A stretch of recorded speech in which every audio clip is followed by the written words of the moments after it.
L'histoire des ballons Barnabé commence ici, sur les hauteurs de l'arrière-pays niçois, quand Louis Barnabé Leroux, maître artisan souffleur de ballons, crée son entreprise en février 1905. Dirigée aujourd'hui par Fred Leroux, l'entreprise abrite toujours sous le même atelier la même passion pour ce que le grand-père appelait le plus beau métier du monde.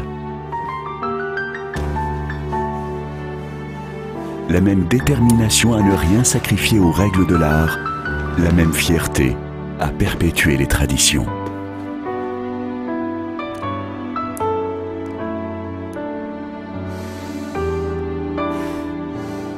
On sait ici, où l'on arbore l'insigne de maître artisan souffleur de ballons depuis 3 générations, que derrière chaque ballon Barnabé, il y a un sourire d'enfant. Et combien il est noble de mettre chaque jour toutes ses forces à gonfler, sous toutes les formes et dans toutes les couleurs, ces bulles de poésie.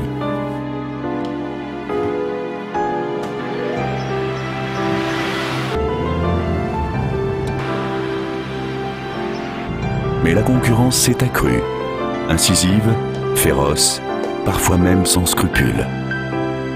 En chef d'entreprise responsable, Fred a d'abord réduit tous ses coûts, mais il sait que cela ne peut suffire. Il doit au plus vite trouver un avenir à son entreprise.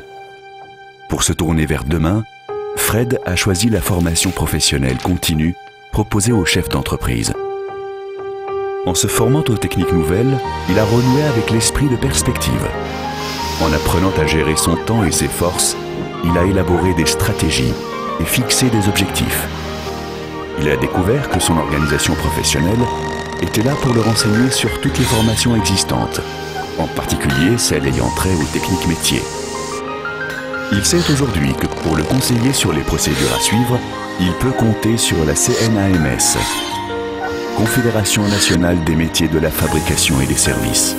Il sait aussi ce que tout artisan doit savoir, que le Fonds d'assurance formation des chefs d'entreprise artisanale, le FAFCA, assure tout ou partie du financement des formations choisies.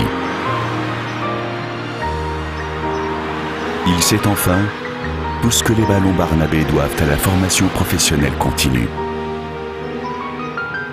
Et combien dans son cas, comme dans bien d'autres, elle aura su redonner du souffle à l'entreprise.